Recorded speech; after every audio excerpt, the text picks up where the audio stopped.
Oke, pada kesempatan kali ini saya ingin memaparkan tugas terakhir saya dari modul 1 Pendidikan Guru Penggerak, angkatan 4, yaitu tentang budaya positif di sekolah. Nah, pemaparan tugas ini tidak hanya untuk saya pribadi, sebagai calon guru penggerak, tapi juga akan penting bagi kita semua, guru-guru yang, masih bertugas dan bermanfaat untuk kita semua, para guru yang masih bertugas. Jadi bukan untuk keperluan saya pribadi, begitu. Terlebih dahulu juga sangat penting bagi wali kelas dalam, membimbing, anak-anak kelasnya nanti. Nah, karena itu harapan saya pemaparan ini disertai dengan diskusi aktif kita semua, tanggapan dan pertanyaan silahkan disampaikan. Juga Bapak Ibu boleh gunakan, boleh klik, raise hand kalau ingin bertanya atau ingin menanggapi, serta boleh menggunakan kolom chat, selama pemaparan materi, saya sampaikan. Nah, selain itu selama materi saya sampaikan, mungkin mikrofonnya bisa dinonaktifkan dulu biar tidak, terganggu.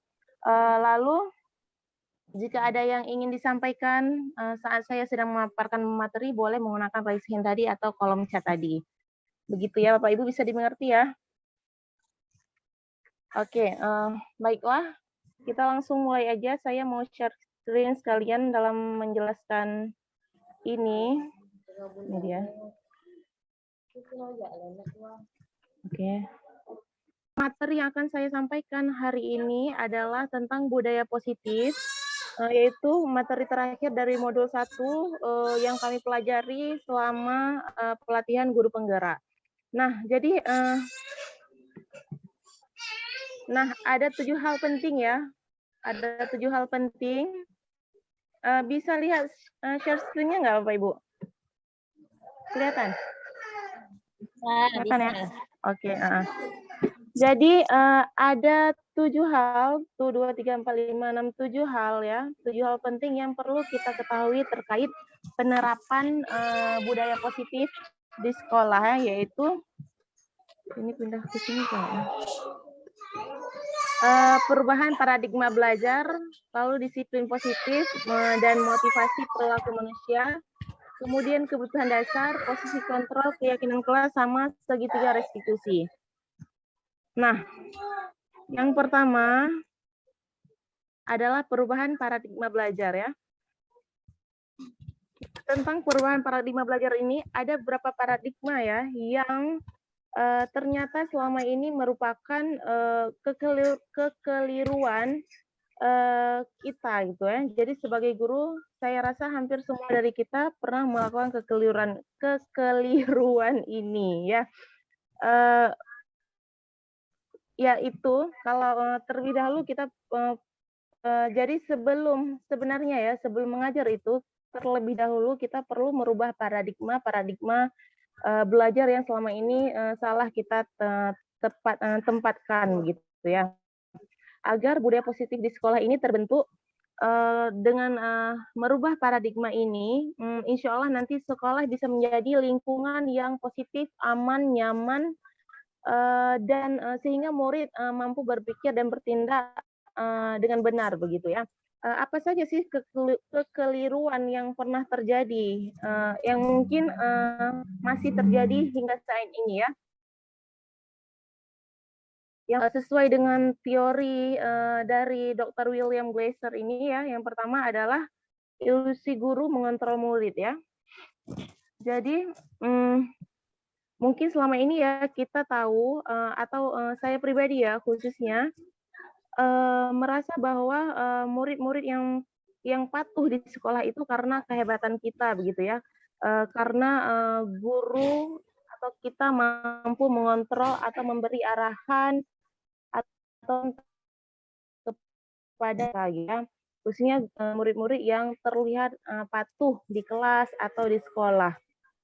Dan ternyata ya hal tersebut tidak benar ya. Misalnya ada beberapa murid ya seperti Khaira begitu ya, Indah, Ayu atau yang lainnya ya. Ada beberapa yang lainnya juga mereka ini kan terlihat selalu patuh di kelas ya, nggak pernah membantah, nggak pernah mendawa gitu kan, nggak pernah yang mengutarakan ketidaksukaannya begitu, apalagi melanggar peraturan-peraturan yang ada kan. Nah, apapun yang kita perintahkan gitu kan, atau yang kita berikan pasti mereka kerjakan gitu kan. Nah, hal ini sebenarnya bukan karena kita bisa mengatur, bukan karena kita bisa mengontrol mereka gitu kan. Karena ternyata saat itu yang saya sebut tadi itu, murid-murid yang terlihat patuh tadi itu tengah memberi izin ke kita untuk dikontrol begitu ya. Jadi mereka memang memberi izin kepada dirinya dikontrol oleh Bapak, misal dikontrol oleh Pak Angga, dikontrol oleh ibu-ibu lainnya kayak gitu kan. Jadi karena mereka ngasih izin ke diri mereka untuk dikontrol ya, bukan karena hebat kita gitu, bukan ya. Karena ya pada dasarnya itu tadi kita tidak dapat memaksa murid kita untuk berbuat sesuatu ya. Jika murid tersebut memilih untuk tidak melakukannya, karena kan waktu di kelas tuh kita kan kasih arahannya sama gitu kan, kasih arahannya sama, kasih perintahnya sama, caranya juga mungkin selama ini kita lakukan sama gitu. Tapi ada murid yang patuh, ada yang enggak gitu. Patuh ini bukan karena kehebatan kita tadi, karena memang karena mereka mau diperintah gitu, hati nalurinya itu mau diatur kita. Sedangkan murid yang tadi itu yang nggak bisa kita atur, mereka memilih untuk tidak menerima perintah kita, tidak mengizinkan dirinya untuk kita atur-atur begitu ya. Lalu selanjutnya itu adalah ilusi bahwa kritik dan membuat orang kritik dan membuat orang merasa bersalah dapat menguatkan karakter ya. Nah, jadi ya penguatan positif ya seperti bujukan atau pujian ya adalah bentuk-bentuk juga termasuk bentuk-bentuk kontrol gitu ya, yaitu usaha kita yang kita lakukan ya agar ini melakukan perintah kita dan tidak mengerjakan larangan kita ya. Jadi begitu kan kita rayu gitu atau bujuk, itu kan harapannya biar mereka kerjakan apa yang kita suruh gitu kan. Nah, selain bujuk-bujuk tadi, ada juga murid yang selama ini kita kritik, kita apa istilahnya, kita buat mereka merasa bersalah atas tindakan-tindakan mereka ya. Tujuannya kan sama juga ya, biar mereka berubah dan akhirnya mengikuti kemauan kita atau perintah kita, gitu kan. Nah, mungkin ya, perintah kita atau, kritikan-kritikan tadi itu, atau membuat murid merasa bersalah tadi itu, dalam jangka waktu pendek mungkin bisa, membuat, mereka patuh gitu kan, bisa membuat mereka, dengar arahan kita ya. Tapi di jangka waktu tertentu ya, hal ini bisa bisa, ditolak ya, bisa, tidak, berhasil lagi begitu ya. Nah, misalkan ya, contoh lah ya seperti murid kita, seperti si Taufik mungkin ya, atau Khairul Azmi ya, atau murid kita yang lainnya juga ya. Mereka ini kan tipe murid-murid yang kalau dipuji itu kan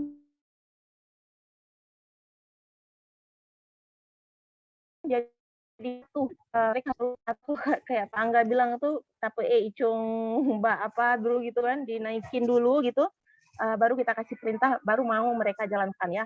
Nah, eee ternyata ya, pujian ini atau bujukan yang kayak gitu, itu nggak selamanya bertahan selamanya bagus ya untuk kita guru atau untuk mereka sebagai siswa begitu kan.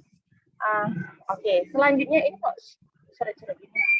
Selanjutnya adalah ilusi bahwa semua pengetahuan positif atau semua penguatan positif efektif dan bermanfaat begitu ya. Nah, ilusi ini adalah hal yang sama sekali ya tidak benar jika kita lakukannya ini menggunakan kritik atau membuat mereka merasa bersalah kayak tadi itu. Untuk mengontrol atau untuk menjadikan murid tadi itu menuju identitas dirinya yang gagal ya. Maksudnya kalau selalu kita kritik-kritik kan akhirnya kan murid itu ngerasa bahwa oh benar juga ya kata Bu Nora misalkan, memang saya beginilah, memang saya pemalas. Oh benar juga ya kata Bapak ini kan, memang saya ini pembangkang gitu kan. Benarlah kata ibu ini, kalau saya memang bodoh pelajar gitu ya. Akibatnya kritikan-kritikan kita ini dapat membuat mereka itu merasa itulah identitas diri mereka. Murid-murid yang gagal, murid-murid yang nggak bisa, murid-murid yang tidak mengerti ya pelajaran tertentu atau bidang tertentu begitu ya. Jadi Bapak Ibu ya, sendiri ya apa yang terjadi pada kebanyakan murid kita selama ini ya, bahwa saat mereka kita kritik, marahi, bahkan kita beri hukuman ya, mereka ini patuh-patuh saja kan. Mereka dengar ya, di depan kan mereka dengar kan, bahkan beberapa malah sama sekali nggak melawan kita kan, nggak membela diri, tapi setelahnya apa? Mereka kan kembali lagi seperti semula ya. Setelah kita marahin, besoknya gitu lagi kan. Setelah kita hukum, besoknya kan gitu lagi ya. Nggak hukuman atau kritikan kita yang tadi itu kan enggak benar-benar melekat di hatinya atau di kepalanya gitu sehingga kesalahan yang pernah mereka lakukan itu tidak diulangi lagi ya. Jadi sebenarnya melakukan kritik ini adalah tidak tepat ya. Kita lakukan kepada murid-murid kita begitu ya. Nah, lalu ya yang terakhir bahwa orang dewasa ini memiliki hak untuk saya rasa semua ya pernah di posisi ini. Saya pribadi juga begitu ya sebagai seorang guru atau sebagai seorang ibu merasa saya ini punya hak untuk melakukan yang saya mau begitu ya. Ini ya tidak bisa dipungkiri kan. Mungkin ibu yang demikian pernah punya perasaan demikian, merasa berhak atas kehidupan anak kita sehingga kita memaksa mereka yang menurut kita itu adalah untuk kebaikan mereka, begitu kan? Nah, bahkan ya nggak cuman ibu-ibu ya, bahkan bapak-bapak juga sebagai suami ya merasa punya hak atas istrinya ya, karena posisi mereka itu lebih tinggi dari istri ya. Ya tujuan awalnya sih bagus ya, agar muridnya, anaknya, atau istrinya menjadi lebih baik lagi kayak saya katakan tadi ya. Padahal ya cara kerjanya ini enggak kayak gitu ya. Maksudnya pemaksaan ini bisa menimbulkan kemarahan begitu kan. Yang awalnya orang yang kita paksa juga tidak bisa mengutarakan pendapatnya gitu kan, dan lama-lama bisa mendorong mereka untuk memberontak. Ya lama-lama bisa bikin marah mereka atau emosi mereka itu meledak begitu kan. Akhirnya apa terjadi pertengkaran ya dari pertengkaran kecil bahkan bisa berlanjut menjadi pertengkaran yang besar. Nih ya, awalnya saat paksa gitu kan anak patuh-patuh aja.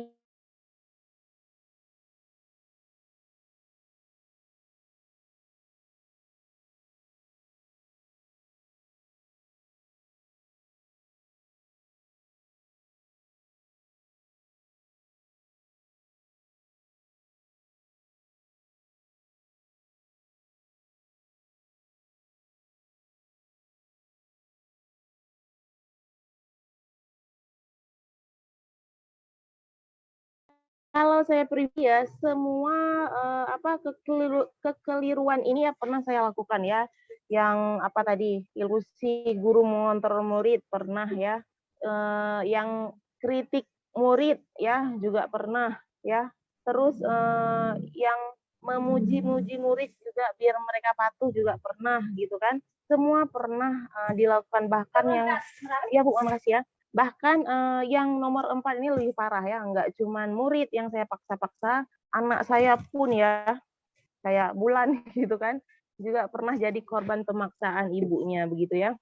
Eh, Sehingga apa ya, setelah saya terima ini di pelatihan guru penggerak ya, jadi saya jadi berpikir bahwa ternyata ya miskonsepsi ini nama juga kekeliruan ini pernah saya terapin dan itu salah ya. termasuk mungkin kalau ini dosa ini udah termasuk dalam dosa besar begitu ya yang dilakukan guru atau orang tua kepada murid dan anaknya begitu ya. Nah,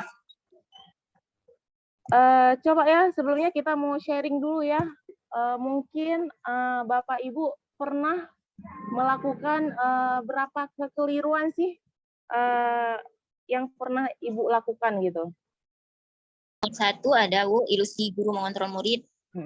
Itu kemudian ilusi bahwa semua penguatan positif efektif itu bermanfaat.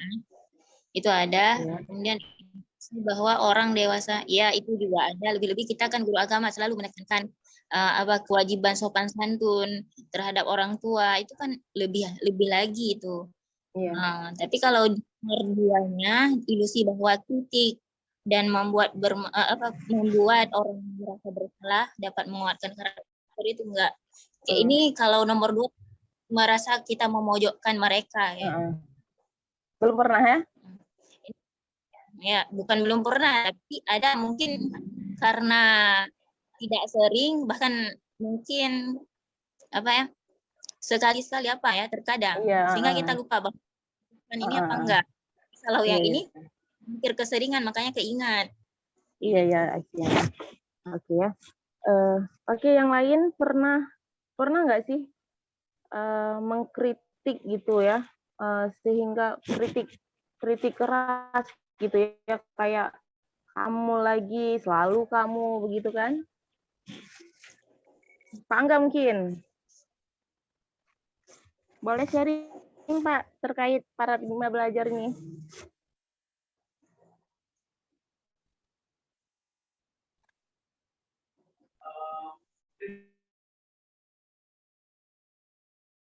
Ya, jadi ya di antara kita guru ya mungkin nggak semua mungkin salah satunya pernah di tanpa sengaja ataupun sengaja pernah bukan begitu ya. Jadi Bu ya kesimpulannya adalah ya bahwa orang lain itu sebenarnya ya tidak bisa mengontrol kita gitu ya. Kita tidak bisa mengontrol murid kita, kita sendirilah yang bisa mengontrol diri kita ya. Jadi maksudnya kita guru nggak bisa mengontrol murid kita, mereka sendirilah yang bisa mengontrol diri mereka begitu ya. Itulah sebenarnya perubahan paradigma belajar yang harus kita ubah dulu agar ke depan bisa kita lakukan program-program terbaik begitu ya. Jadi gimana gitu ya? Jadi gimana? Kritik marahin murid nggak boleh, dipuji nggak boleh gitu kan? Dipaksa nggak boleh begitu ya. Jadi gimana? Nah nanti ke depan itu ada trik-trik ya yang kami dapatkan, ada metode-metode menarik murid agar berperilaku baik, agar patuh begitu yang diajarkan di pelatihan guru penggerak begitu ya. Bukan memuji nggak boleh juga ya, maksudnya jangan terlalu bergantung kepada memuji ya gitu ya. Boleh malah harus puji-puji kalau memang murid kita itu layak dipuji silahkan begitu ya. Oke ya. Oh ya ini baru ya. Oke ini yang kedua ya. Astagfirullah.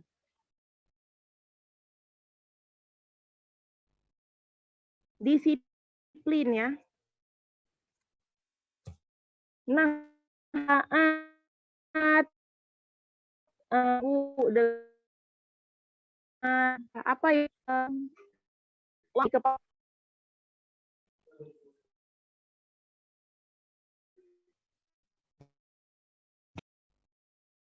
Mungkin saat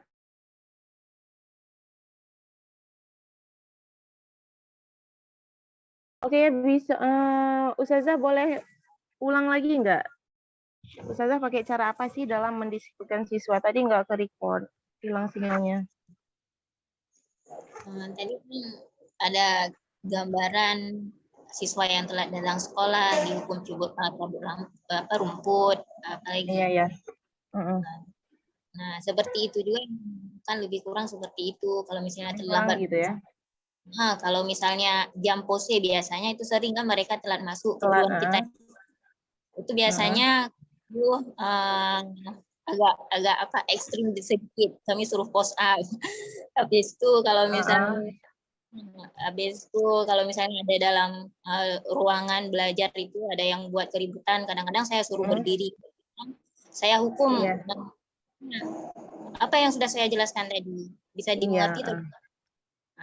Kalau misalnya menjelaskan, saya suruh berdiri di tempat, kadang-kadang juga di depan. Tapi sebenarnya hukuman itu memang kurang mendidik, ya kan? Tapi setidaknya tahu salahnya mereka di situ karena tidak guru itu menghukum dia karena itu kesalahannya begitu. Iya. Kalau Bu Moli tadi gimana, Bu?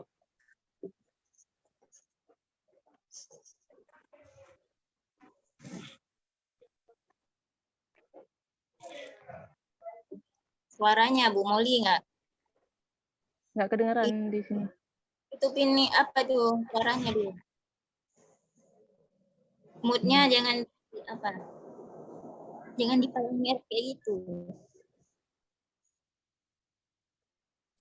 Oh. Ya udah, Bu. Assalamualaikum warahmatullahi wabarakatuh. Saya jadi tentang kedisiplinan di dalam kelas. Kalau datangnya terlambat ya dikasih hukuman. Misalnya disuruh kutip sampah. Kemudian kalau ada lagi yang telat suruh berdiri di depan. Kemudian kalau sedang belajar, ada yang lagi ngomong, udah dikasih tahu nggak mau dengar, suruh duduk di samping, paku duduk di samping guru. Biar ngomong sama kawan-kawannya. Nah, lebih kurang ya hampir semua kita melakukan pendisiplinan ke murid kayak gitu ya, kayak bersih-bersih mungkin ya, atau hukuman langsung di tempat kayak push up segala macam, apalah langsung ditegur di tempat begitu kan. Lebih kurang semua kita melakukan hal yang sama kayak gitu ya. Nah, sebenarnya sih menurut Bapak Ibu ini ya, siapa sih yang bisa mendisiplinkan siswa? Guru kah? Kepala sekolah? Orang tuanya? Atau murid sendiri ya? Oke, sebelum dijawab ya, kita ke sini dulu ya. Arti kata disiplin ini ya, kan dari bahasa Latin ya, yang artinya itu adalah belajar ya. Bahasa Latin, disiplin ini berasal dari bahasa Latin yang artinya belajar ya. Jadi bukan hukuman ya. Oke. Nah, disiplin adalah mempelajari bagaimana cara kita mengontrol diri kita dan bagaimana menguasai diri kita untuk memilih tindakan yang mengacu pada nilai-nilai yang kita hargai. Ya. Jadi berdasarkan pengertian ini ya, maka yang sebenarnya ya yang bisa mendisiplinkan siswa siapa? Dirinya sendiri. Siswa sendiri. Dirinya sendiri, siswanya sendiri ya, yang bisa mendisiplinkan mereka begitu ya. Atau yang bisa anak kita sendiri yang bisa mendisiplinkan bulan lah yang begitu subhanallah ya bulan sendiri ya seharusnya begitu ya. Begitu juga ya yang bisa mendisiplinkan istri mungkin ya, istri sendiri ya, bukan atas tadi itu ya. Oke, selanjutnya ya terkait motivasi perilaku manusia ya. Coba sebelumnya ya kita tanya dulu ke diri kita sendiri ya, mengapa kita melakukan sesuatu hal ya? Motivasinya apa sih gitu kan?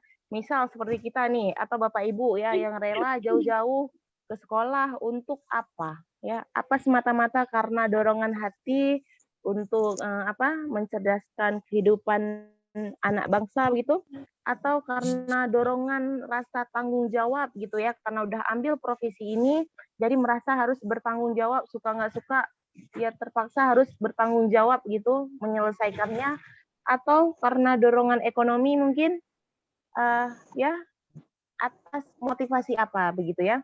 Karena ada orang melakukan sesuatu itu karena nggak enak ya. Ada yang minta tolong misalkan ya, terus menerus minta tolong ke kita begitu kan. kita ini nggak enak ya, kita mau tolak, nggak bisa, mau iyakan, mau kita tolongin, udah capek begitu kan. Nah, padahal kita nggak bisa tolongin, akhirnya apa? Terpaksa kita tolongin ya. Ada nggak yang kayak gini? Terpaksa gitu harus nolongin orang, terpaksa harus kerjakan sesuatu begitu ya. Saya rasa ada ya, semua kita pernah di posisi yang terpaksa harus melakukan sesuatu begitu ya. Atau kayak dulu lah, misalkan sebelum izin, saya ingat ya dulu ya, waktu saya masih kecil tuh sebelum izin keluar jalan-jalan ya. Misalkan nanti sore janjian sama teman jalan-jalan gitu, alah main-main kemana gitu kan. Nah, tanpa disuruh gitu kan, kita udah langsung bersih-bersih rumah gitu, cuci piring atau ngapain lah bersih-bersih gitu, sehingga waktu kita minta izin dikasih, ya kan? Pernah nggak yang kayak gitu? Pernah ya? Atau gini ya, ada anak gitu ya, kayak teman saya takut kali sama ayahnya ya. Sebelum asar ayahnya pulang itu dia udah bersih dulu, biar pulang nggak kena marah.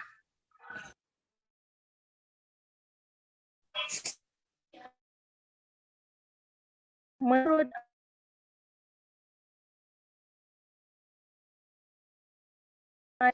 orang melakukan itu ya. Yang pertama itu untuk menghindari, biasanya yang motivasinya ini, aduh hilang lagi koneksinya. Oke masih ada.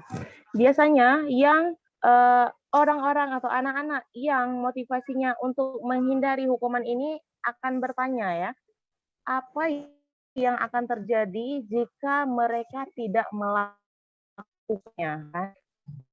Saya masa kecilnya pernah belum atau kan, jadi segera bersih-bersih apa biar nggak kena marah ya. Pernah dia nggak bersih-bersih kena marah, sinul karena rumah. Anak-anak yang di posisi untuk menghindari hukuman ini, mereka akan selalu bertanya, ini peraturannya gini, kalau saya nggak ngelakuin bakal ngapain? Ibu itu bakal apa? Ibu itu bakal hukum kita apa? Nah, anak-anak di posisi menghindari hukuman akan selalu bertanya begitu ya. Nah, sebenarnya ya mereka melakukannya bukan karena mereka ingin melakukannya ya, tapi karena yaitu tadi menghindari hukuman, menghindari dimarahin guru, menghindari kena pukul mungkin ya, atau segala macam. Nah, yang kedua adalah untuk mendapatkan imbalan. Nah, sama juga ya. Biasanya anak-anak yang di posisi untuk mendapatkan imbalan ini, mereka bertanya apa yang akan mereka peroleh, gitu kan? Jika mereka melakukan hal ini. Ya, jadi motivasi mereka itu biasanya hadiah, gitu kan? Ujian, nilai, ranking ya, atau pengakuan dia bisa, dia hebat, begitu kan? Jadi setiap mereka ingin melakukan sesuatu, dia berpikir Bu, ini nanti bakal dapat apa, bakal dikasih hadiah apa, bakal dapat pujian lagi gitu kan, atau bakal dapat pengakuan atau sekedar pujian hebat kali, keren begitulah ya. Nah, anak-anak yang posisinya untuk mendapatkan imbalan ya. Nah, yang ketiga adalah untuk menjadi orang yang mereka inginkan ya. Jadi yang pertama sama yang kedua ini adalah motivasi ekstrinsik ya, motivasi dari luar melakukan sesuatu karena orang lain, karena dilihat orang lain, karena diperlakukan baik atau buruk oleh orang lain ya. Dan yang ketiga ini adalah motivasi internal, motivasi yang karena diri mereka sendiri ya, untuk mereka sendiri, untuk kita sendiri, agar kita atau agar mereka merasa menjadi orang yang lebih baik lagi ya, begitu. Nah, motivasi ini adalah yang akan kita usahakan gitu ya, tumbuh dalam diri siswa kita, tumbuh dalam diri anak-anak kita di rumah ya, agar mereka mampu menerapkan disiplin positif untuk diri mereka, begitu ya. Oke ya, selanjutnya tentang kebutuhan dasar ya, tentang kebutuhan. Jadi ya, semakin ke sini nanti kita akan dapat sesuatu hal, sebuah ilmu ya dari program guru penggerak itu tentang bagaimana siswa kita menjadi disiplin, tapi disiplinnya positif, tanpa kita hukum, tanpa kita teriak-teriak, marahin. Mereka akan melakukan sesuatu juga bukan karena haus pujian kita, bukan karena mengharap hadiah-hadiah dari kita atau pengakuan-pengakuan dari kita, bukan karena di-share tentang kebutuhan dasar ya manusia. Jadi ya sebenarnya ya apa yang kita lakukan adalah untuk mencapai ya. Nah, ketika kita mendapatkan keinginan kita itu, artinya kita tengah atau sedang memenuhi kebutuhan dasar kita. Lalu ketika kita melakukan hal yang bertentangan dengan nilai-nilai kebajikan atau melanggar aturannya gitu, itu artinya karena kita sedang gagal ya, atau murid kita sedang gagal memenuhi kebutuhan dasar dirinya gitu ya. Jadi ya sama hal kita juga kayak itu ya, ketika mereka melanggar sesuatu aturan atau ketika mereka lagi bawel gitu, cengeng ya, itu karena ada kebutuhan dasar mereka yang tidak terpenuhi. Konsepnya gitu ya, Bapak Ibu ya. Nah, 5 kebutuhan dasar manusia apa aja? Ada yang pertama ada survival ya, kebutuhan bertahan hidup.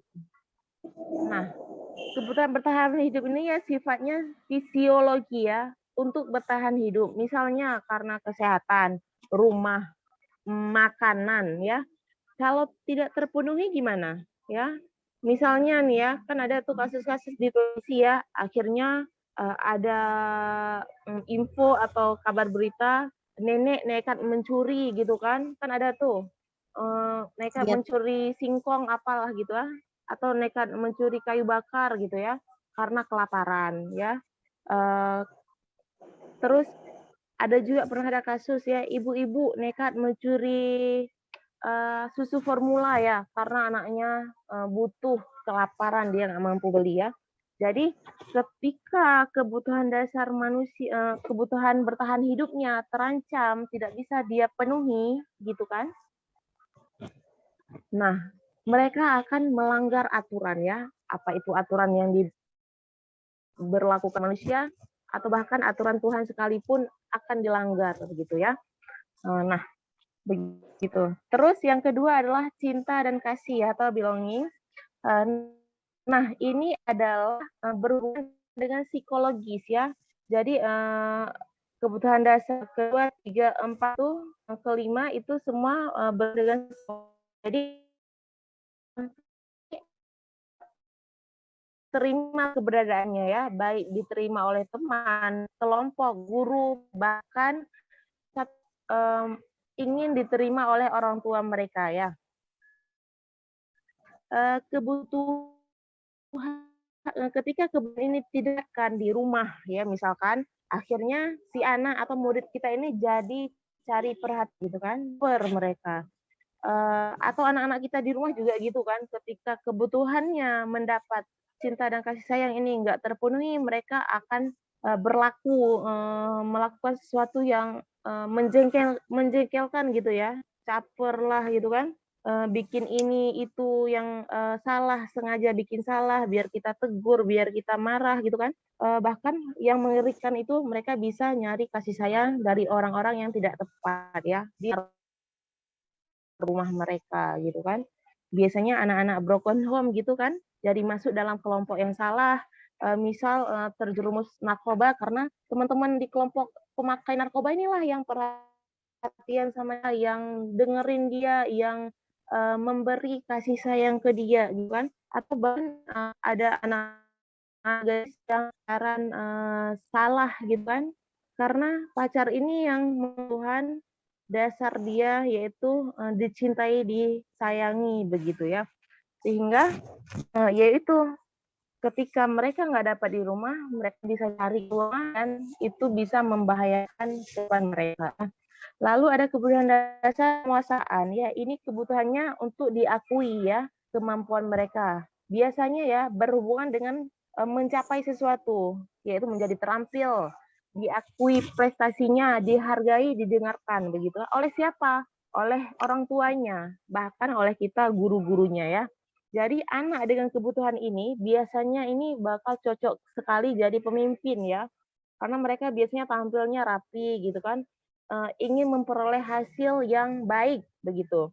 Tapi jika kebutuhan ini tidak terpenuhi, biasanya itu mereka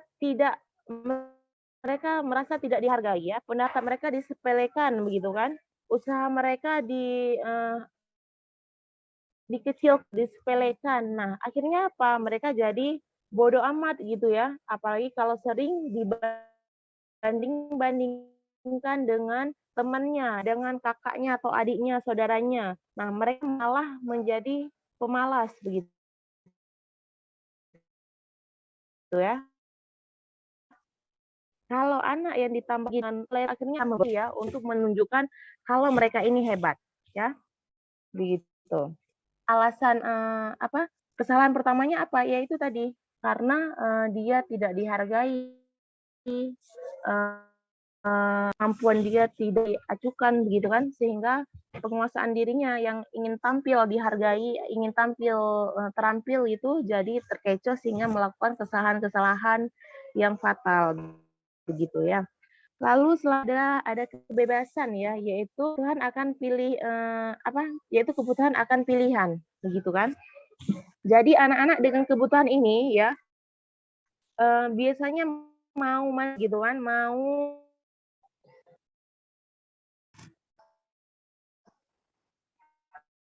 Oke ya, kita lanjut ya. Yang terakhir adalah kesenangan ya atau fun gitu kan. Ketika ini mencawa bermain begitu ya, semua hewan ya yang tingkat intelijensinya tinggi kayak anjing, lumba-lumba, terus primata gitu kan, itu kan suka bermain ya. Nah, orang juga gitu, suka bermain. Nah, saat bermain, mereka itu sedang belajar juga. Akhirnya ketika kebutuhan ini tidak tercapai ya, mereka jadi bosan, anak-anak kita jadi bosan, atau ketika kita orang tua atau guru ya, mampu membantu hari ini, kita akan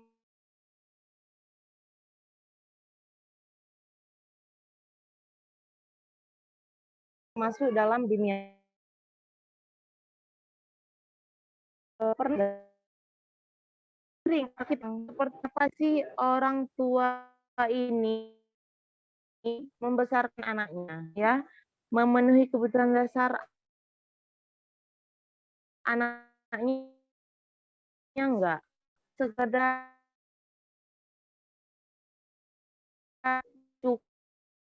percukupnya dasar atau Bapak Ibu pernah nggak melihat gitu ya, yang guru itu meski udah seneng marah-marah gitu sama muridnya, tapi guru itulah yang paling disenangi. Mungkin di kita dulu ya, di SMA kita dulu itu ada guru yang killer kali ya, tapi malah Bapak killer itu yang banyak murid yang suka gitu. Pernah nggak kayak gitu?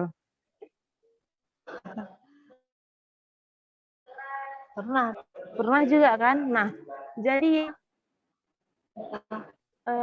kas orang tua yang tadi ditelantarkan anaknya atau kasus guru yang sangat oleh banyak muridnya itu kualitas anak begitu. Ya, halo Pak Angga.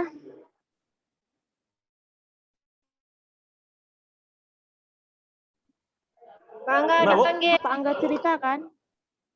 Jadi kan dulu, nggak dulu sih, beberapa waktu yang lalu kan Pak Angga pernah cerita tuh, ada gurunya Pak Muhammad ya, memperlakukan muridnya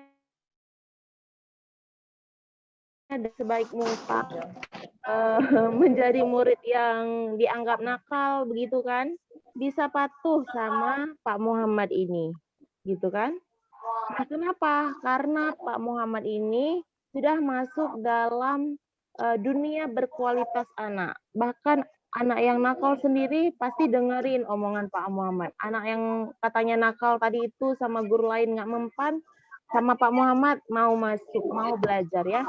Nah, posisinya itu karena Pak Muhammad ini sudah masuk dalam dunia berkualitas anak yang disebut karena memenuhi kebutuhan dasar anak, gitu kan?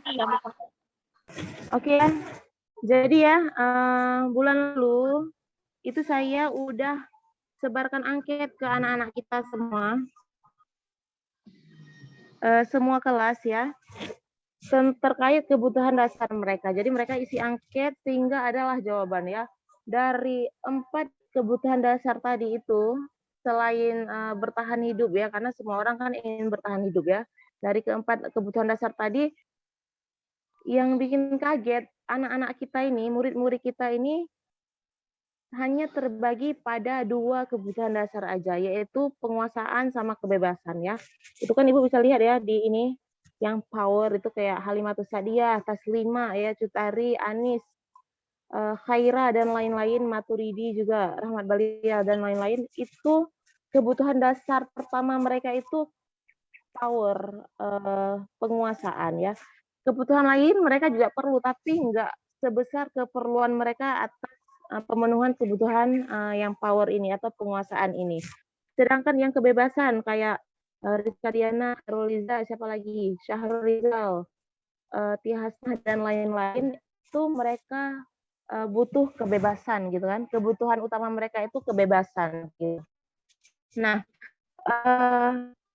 sekilas ya di sini ya, misalkan kayak ya pantas gitu kan, mungkin Maturidi melakukan pelanggaran ini itu ya di rumahnya mungkin merasa tidak dihargai gitu kan, merasa tidak istilahnya tidak mendapatkan pengakuan begitu dari keluarganya ya. Sedangkan kayak Khaira gitu ya, kebutuhan dasarnya juga penguasaan. Dia kan rajin berprestasi kan, terus berusaha untuk tetap berprestasi ya. Karena kenapa? Ingin penguasaan tadi, ingin penghargaan tadi, ingin diakui tadi gitu. Karena di rumahnya didapatkan dari orang tuanya, sehingga dia baik-baik aja, dia nggak yang melanggar ini itu. Karena kebutuhan dasar dia tercapai ya. Begitu juga dengan anak-anak kita yang lainnya ya. Yang kebebasan gitu juga kan. Misalkan Syahrul Rizal tadi ya. Di rumahnya itu kan sangat dikekang ya oleh ayahnya gitu kan. Sehingga apa dia tidak patuh gitu, enggak ya. Diam-diam dia melanggar. Diam-diam tahu-tahu dia terlibat game online judi itu. Tahu-tahu dia terlibat beberapa kasus gitu ya. Padahal sama ayahnya udah dijaga begitu, sangat-sangat dijaga. Tapi karena dia merasa nggak dipercayai, nggak diberi sedikit kebebasan, dia diam-diam melanggar gitu kan.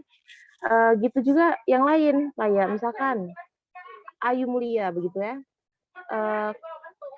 Meski dia butuh kebebasan, tapi karena orang tuanya nge-treatnya baik-baik aja, sehingga dia tidak masalah begitu kan. Maksudnya dia tidak melanggar, menunjukkan kalau ia menginginkan kebebasan, merasa terkekang begitu ya. Nah ya, untuk wali kelas ya bisa lebih dipelajari lagi ya pembagian-pembagian ini, nanti bisa Nora kasih juga siapa sih yang misalkan yang power, yang freedom ini kenapa. Jadi kan waktu mereka punya kasus kita bisa langsung bisa paham gitu, kita bisa berempati, memang dia kebutuhan dasarnya nggak tercapai karena ini tadi, karena tidak terpenuhi di rumah begitu ya Bapak Ibu ya. Oke, kita lanjut ya ke posisi kontrol. Nah ya, nah ada 5 ya posisi kontrol yang ada begitu. Sorry, salah ya. Oh ya, posisi kontrol. Nah, yang pertama itu penghukum, pembuat orang merasa bersalah, sama teman, pemantau, dan manajer ya. Saya ganti slide-nya. Dari mana ya? Ini dia ya.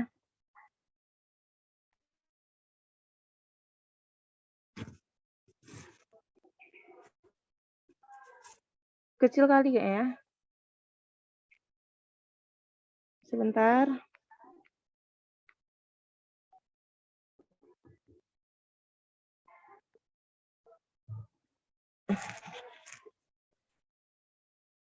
Sorry ini kekecilan tapi nggak apa-apa ya. Jadi ya ada 5 posisi kontrol yang kita harus ketahui ya. Yang pertama itu ada penghukum ya. Ada penghukum.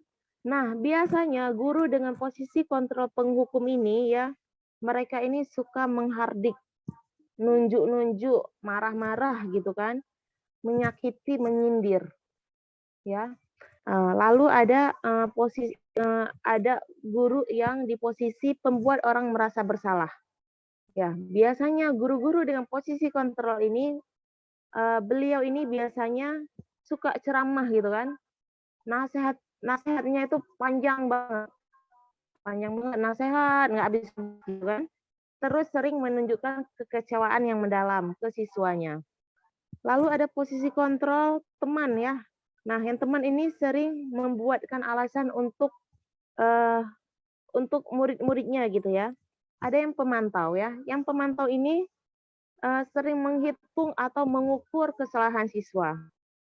Dan terakhir adalah manajer ya, mengajukan pertanyaan-pertanyaan untuk siswanya ketika siswanya ketahuan melakukan pelanggaran begitu.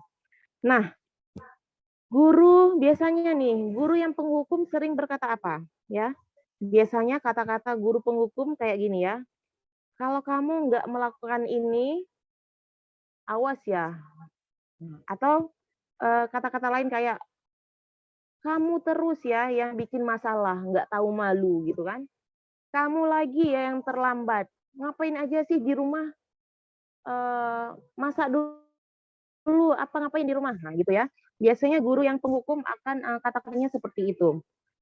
Nah, kalau guru yang membuat orang bersalah biasanya gimana? Nah, kata guru yang membuat orang bersalah biasanya dia lebih yang ke ceramah panjang lebar, nggak stop gitu kan?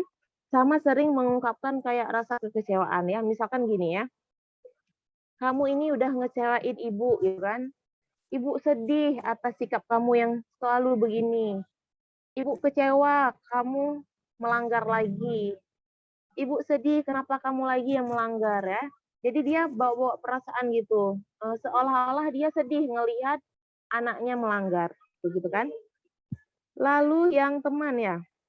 Kalau posisi kontrol teman, dia sering membujuk siswanya dengan mengatakan kayak misalkan, ayolah ya ikut lomba ya demi ibu gitu kan. Ayo dong jangan melanggar lagi demi ibu gitu kan. Ayolah kita masuk kelas praktek ini demi ibu. Pokoknya apa-apa demi ibu, demi bapak gitu kan. Karena mereka udah terlalu dekat jadi apa-apa kalau gurunya ngajak gitu kayak demi saya begitu. Nah kan, sedangkan pemantau ya, biasanya guru pemantau ini sering ngomong apa? Coba peraturannya apa? Nah, guru pemantau ini sering nanya peraturannya apa? Kamu udah berapa kali melanggar? Coba hitung, kamu udah berapa kali tidak hadir? Atau mungkin bahkan yang dahsyatnya bahkan udah punya data gitu kan? Pas muridnya datang gitu langsung, kamu A sudah 30 kali alfa, kamu B sudah 7 kali terlambat, kamu C sudah sekian kali nggak kumpul tugas. Jadi yang guru pemantau ini data-data pelanggaran murid dia punya gitu kan. Sedangkan guru yang manajer ya, biasanya dia lebih bertanya kepada keyakinan dia. Keyakinan anak-anak, kenapa terlambat, keyakinan anak-anak terkait keterlambatan apa, bagus apa, boleh apa tidak terlambat, baik atau tidak cabut-cabut sekolah gitu. Misalkan gini ya, apa sih yang kamu yakini? Apa yang kita sepakati terkait keterlambatan. Nah, biasanya guru manajer ngomongnya kayak gitu. Lalu ya, hasilnya apa? Kalau anak yang dididik oleh guru penghukum, biasanya itu akhirnya anak-anaknya itu memberontak, pendendam gitu kan, bahkan menyalahkan orang lain. Sedangkan anak-anak hasil dari guru yang pembuat orang merasa bersalah tadi, biasanya itu dia jadi berbohong gitu kan, menyembunyikan kesalahan gitu, menyangkal atau tidak ya. Misalkan pas guru bilang, "Sedih Ibu, kamu lagi telat." Nah, nanti dia nyari-nyari terus alasan biar ibu ini nggak sedih. Jadi dia berbohong gitu, dia nggak jujur. Dia berbohong, dia kira ibunya nih, ibu gurunya ini nanti jadi nggak sedih lagi ya. Lalu kalau yang teman, ini biasanya anaknya ketergantungan ya. Kalau bapaknya atau ibunya nggak, ngomong, "Demi ibu, demi bapak, ayolah, ikut lomba ini." Ya udah dia nggak ngelakuin, dia nggak tertarik gitu. Dia baru mau kerjakan ketika, gurunya atau, gurunya tadi itu memohon-mohon demi gurunya gitu ya. Jadi dia ngelakuin sesuatu itu bukan karena diri sendiri ya. Lalu kalau pemantau anak-anaknya gimana? Jadi menyesuaikan ya bila diawasi. Maksudnya, ini aku udah telat, 3 kali, nanti dihitung lagi sama ibu itu, kayak gitulah ya. Sedangkan tuh, manajer, anak-anak yang dididik oleh guru-guru yang sebagai manajer, itu anak-anaknya karakternya atau wataknya akan menjadi lebih kuat. Karena dia sadar apa yang dia untuk dirinya sendiri. Dia sadar kesalahan yang dilakukan itu, eee memang kesalahan ya, tanpa dimarahin, tanpa dipuji, tanpa dibujuk-bujuk, dia tahu itu adalah kesalahan, begitu ya. Biasanya murid yang, berhadapan dengan guru penghukum ya, dia sering murid itu sering berkata kayak, "Saya nggak peduli Pak, alah bodo amat lah Bapak tuh marah-marah, terserah lah," ya, kayak gitu ya. Kalau, murid-murid yang, berhadapan dengan guru yang membuat mereka merasa bersalah gitu, mereka sering minta maaf gitu kan, "Maaf ya Pak ya, maaf ya Bu ya, besok nggak ngelanggar lagi," meski besok ngelanggar lagi. Nah, kalau murid-murid yang berhadapan dengan, guru yang kayak temennya ya, mereka berpikir guru itu udah kayak temennya gitu. Kalau dimintain tolong, ya mereka kerjakan gitu, padahal semua itu untuk mereka sendiri. Kalau nggak dimintain tolong, ya mereka abaikan, kayak gitu ya. Nah, murid-murid yang berhadapan dengan guru pemantau, mereka kayak apa ya, eee mereka biasanya berpikir ya, hari ini, saya akan dapat, berapa bintang misalkan, atau, berapa pujian, berapa nilai gitu ya dari guru gitu kan. Karena kan, dia merasa dipantau guru ya, mereka merasa kalau ngerjain sesuatu gurunya langsung menilai, dipantau gitu kan. Atau, jika sudah melakukan hal tersebut saya bakal, mendapat apa ya dari guru, mendapat hukuman kah, pujian kah, biasanya murid-murid akan, berpikir kayak gitu. Dan sedangkan murid-murid yang, di posisi, yang berhadapan dengan guru manajer, biasanya mereka itu berpikir bagaimana caranya agar saya bisa memperbaiki keadaan ini, atau saya akan memperbaiki masalah ini dengan cara apa gitu. Mereka akan diajak oleh gurunya untuk berpikir, lebih bagus lagi bagaimana mencari solusi atas permasalahan yang mereka hadapi, begitu ya. Lalu dampak pada muridnya seperti apa ya? Kalau, murid yang berhadapan dengan guru hukum biasanya dampaknya ya kayak itu ya, mengulangi lagi kesalahannya berulang kali bahkan ya, perilakunya juga menjadi agresif. Sedangkan yang, murid yang berhadapan dengan guru yang membuat mereka merasa bersalah biasanya itu rendah diri ya, mereka itu merasa gagal, tidak berharga gitu kayak, "Aduh aku ngecewain ibu, pulang lagi ya," apalagi kalau guru favoritnya ya, "Aduh ibu ini sedih lagi karena aku terlambat." Jadi mereka merasa rendah diri gitu. Mereka udah nggak merasa kesalahan yang mereka lakukan tadi itu, mereka udah mikirin, rasa sedih yang dihadapi gurunya begitu ya, bukan memikirkan kesalahan yang mereka hadapi. Lalu yang teman tadi gimana ya, tergantung ya, ketergantungan sama gurunya ya. Mereka tidak mandiri, kalau dibujuk baru kerjakan, kalau dilarang oleh teman gurunya ini baru mereka nggak kerjakan gitu. Jadi mereka sifat mandiri jauh dari kepribadian mereka. Lalu kalau yang pemantau gimana? Ya, biasanya murid-muridnya ini dampaknya itu menitik beratkan pada dampak dari diri sendiri ya, mendapatkan hadiah atau hukuman. Besok, telat, dia bakal dapat hukuman apa gitu kan dari guru yang pantau dia. dia kerjakan hal-hal baik, dia bakal dapat pujian atau imbalan apa dari gurunya ya. Jadi bukan karena kedewasaan diri juga, bukan lagi ya, karena guru pemantau tadi itu. Nah, yang terakhir kalau guru manajer ya, anak-anak dampaknya gimana? Ya, anak-anak ini bakal belajar mengevaluasi diri bagaimana menjadi lebih baik dari sebelumnya. Anak-anak akan belajar memperbaiki kesalahannya, ya, mencari solusi atas kesalahan yang mereka terima tadi, mereka lakukan tadi, sorry ya. Nah, oke. Jadi ya, menurut Bapak Ibu ya, dari 1, 2, 3, 4, 5 posisi kontrol guru, yang mana sih yang seharusnya kita terapkan?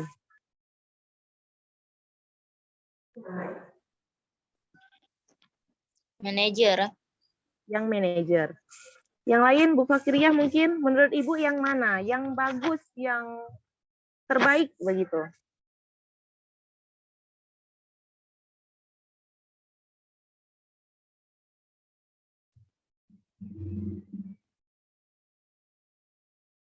Kalau Bu Mahyani tadi manajer ya.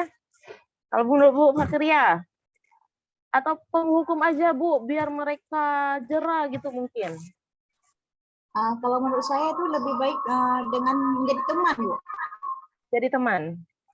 Oke, kalau jadi teman, hari ini misalkan Ibu nggak datang gitu, ada murid yang udah bergantung kali sama Ibu. Apa yang Ibu katakan dia patuh gitu kan, apa yang Ibu larang dia dengar gitu kan.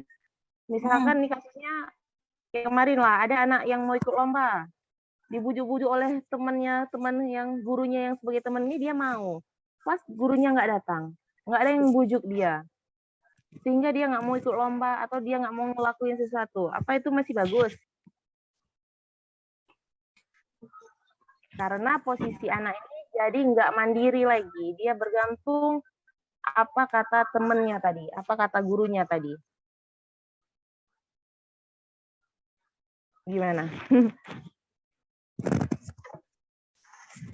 Ya, sebenarnya ya, untuk posisi penghukum sama pembuat orang bersalah ini sama sekali tidak bagus ya, karena ini jelas gimana ya, merusak harga diri anak ya.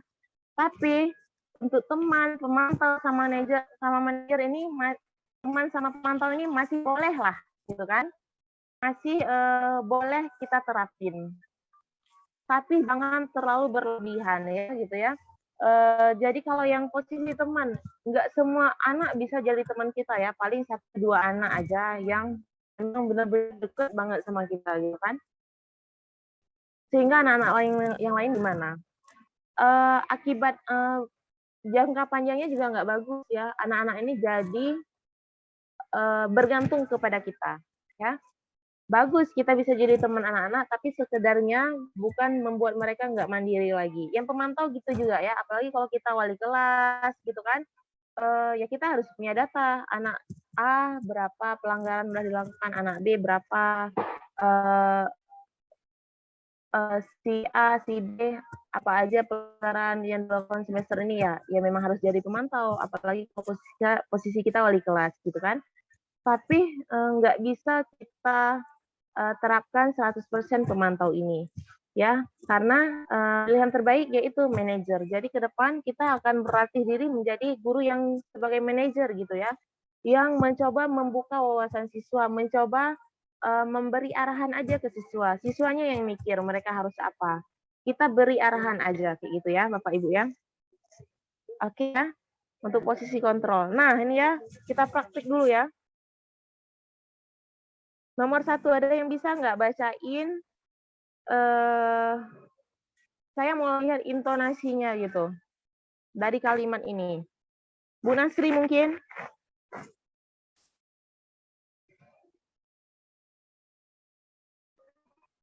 Ini kan posisinya anak-anak melanggar gitu kan. Nah, Ibu ngomong ke dia pakai kalimat nomor 1 ini. Kira-kira Ibu bakal ngomong seperti apa? Buka aja mic-nya, Bu.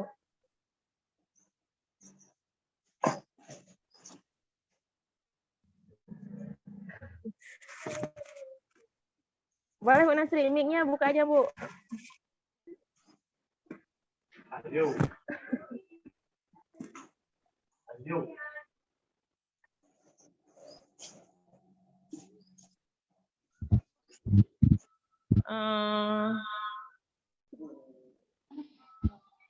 Itu kayaknya itu posisi penghukum. Nah, guru penghukum gimana tadi suaranya? Kamu ya. Nonton aja. Coba Bu Nasri.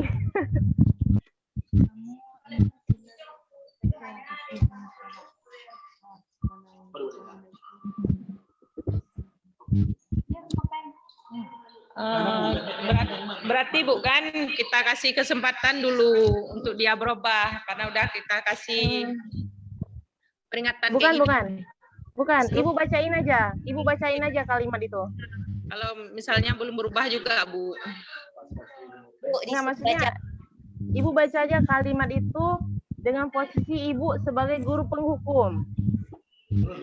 Kamu ini selalu saja bikin salah. Awas kalau sekali lagi kamu berani melanggar. Ibu sedih. Udah itu aja Bu. Yang ada. Udah Bu, itu aja. Sekarang ya, Bu Nasi tolong mic-nya dimatiin. Sekarang coba minta tolong Ibu Kepala Sekolah praktekkan yang nomor 1, bisa nggak Bu?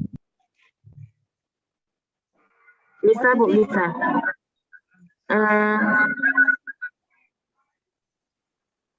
Kamu ini selalu saja bikin salah. Awas kalau sekali lagi kamu berani melanggar. Oke. Udah menjiwai Bu ya. Pak Angga, bisa nggak Pak Angga? Nomor 1. Saya mau cari yang paling menjiwai. Saya, Bu. Oke, Bu. Ustazah Mayani. Tes dulu nih. Oke. Mau kamu ya, ini kayak mana nih? Kamu ini selalu saja bikin salah. Awas kalau sekali lagi kamu berani melanggar. Oke. Oke, coba Bu Nurul mungkin. Nomor 1. Ya. Kamu ini selalu saja bikin salah. Awas kalau sekali lagi kamu berani melanggar. Oke, ya kayaknya bisa semua ya di posisi itu ya. Kamu ini selalu aja bikin salah. Awas ya kalau sekali lagi kamu berani melanggar. Nah. Memang udah menjiwai kali, dah gimana ya. Udah lupakan ya. Yang pernah kita lakukan di posisi itu, mulai hari ini harus dibuang gitu ya. Nggak boleh dipakai lagi. Oke, sekarang ke nomor 2 ya. Ini posisinya bikin orang merasa bersalah tadi kan. Coba ada yang bisa nggak? Ekspresi gurunya seperti apa? Ibu sedih, kamu tidak ingin mengikuti aturan yang ada. Oke ya Pak Angga. Yang lain mungkin?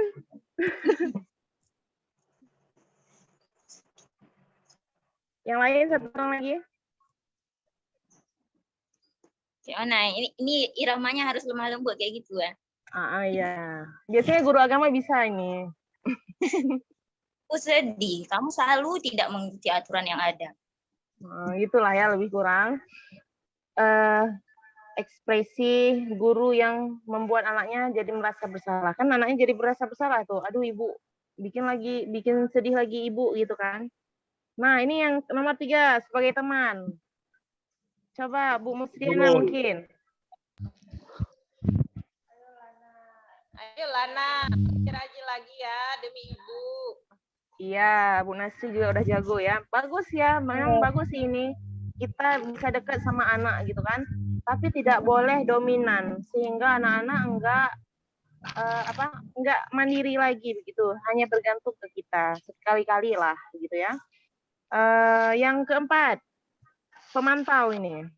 Saya sering kali ini sebagai pemantau. Ada yang bisa? Apa peraturannya?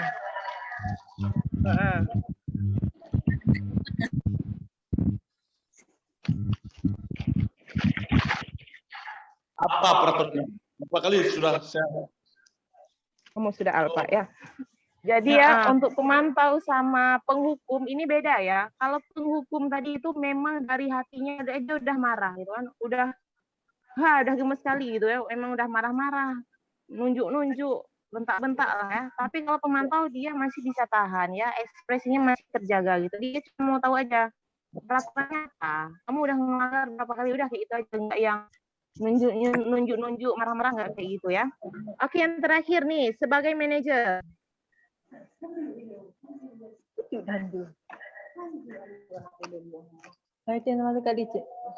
Boleh Bu Fakriah cobain sebagai manajer gimana?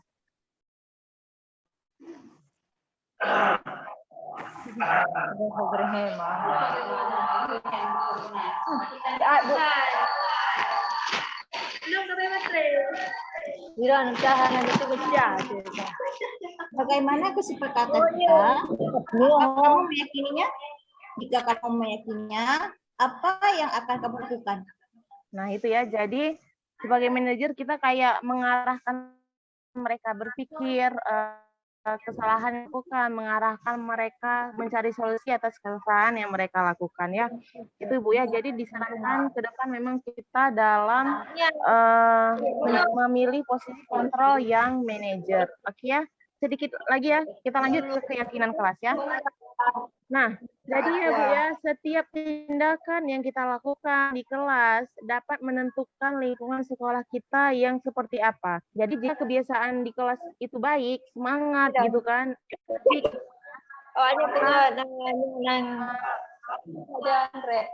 Halo, boleh matikan dulu. Siapa itu? Bu Musriana. Matiin. Oh, Bu Musri matiin. Saya matiin. Pak, dong tuan dengar. Oke ya, saya lanjut. Jadi ya Bu ya, ketika kebiasaan di kelas itu yang penuh energik, baik, semangat gitu ya, maka lingkungan sekolah pun menjadi lebih positif ya.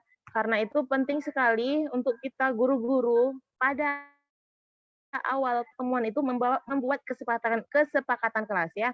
Karena kesepakatan kelas ini akan menjadi keyakinan kelas yang bakal dijalankan oleh siswa kita.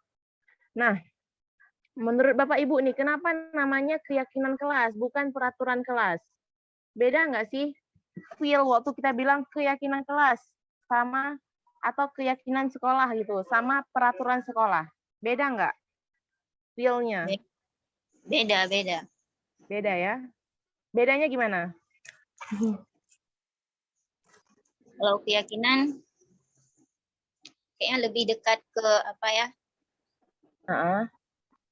Semacam agama misalnya kita, semacam sesuatu yang harus kita taati. Nah, Iya, sedangkan peraturan kayak ada pihak lain yang apa? Yang menyuruh kita ataupun memerintahkan kita harus seperti itu. Tapi kalau keyakinan diri kita sendiri seperti itu. Iya benar ya. Jadi keyakinan kelas ini ya lebih adem gitu ya. Kalau peraturan kelas ini udah belum dibacain aja udah angker gitu ya. Aduh peraturannya ini, peraturannya itu kan macam-macam. Nah harusnya ya semua guru punya keyakinan kelas masing-masing ya. Misalkan nih kelas biologi Bu Nasri gitu kan, sama kelas Bu Mauli. Itu kan bisa jadi beda ya keyakinan kelasnya. Gitu juga dengan kelas yang lain ya. Apa itu terkait disiplin, kerapian, penilaian dan lain-lain. Itu harus disepakati di awal pertemuan ya. Misalkan datang terlambat di kelas agama, keyakinannya gimana sih? Datang terlambat di kelas biologi gimana? Penilaian yang kita sepakati sama anak-anak hingga ujian naik kelas seperti apa? Apa aja yang dinilai itu harus kita utarakan di awal pertemuan harusnya gitu ya. Tapi nggak apa ya, untuk semester ini kan udah saya wakili gitu kan. Udah saya wakili, udah saya tempel juga di seluruh kelas, lebih kurang kayak itu hasil kesepakatan saya sama anak-anak. Tapi saya sampaikan ke mereka itu juga berlaku untuk semua pelajaran ya. Jadi mereka nggak cuma rapi di kelas saya, mereka nggak cuma bersih saat saya masuk, di semua pelajaran wajib kayak gitu juga ya. Tapi harapannya untuk semester depan ya, semua kita guru SMA Global Perintis harus mulai berlatih menerapkan keyakinan kelas di kelas masing-masing, kayak gitu ya. Nanti Ibu bisa merasakan sendirilah atmosfer yang berbeda ya saat peraturan keyakinan kelas itu diterapkan ya. Itu.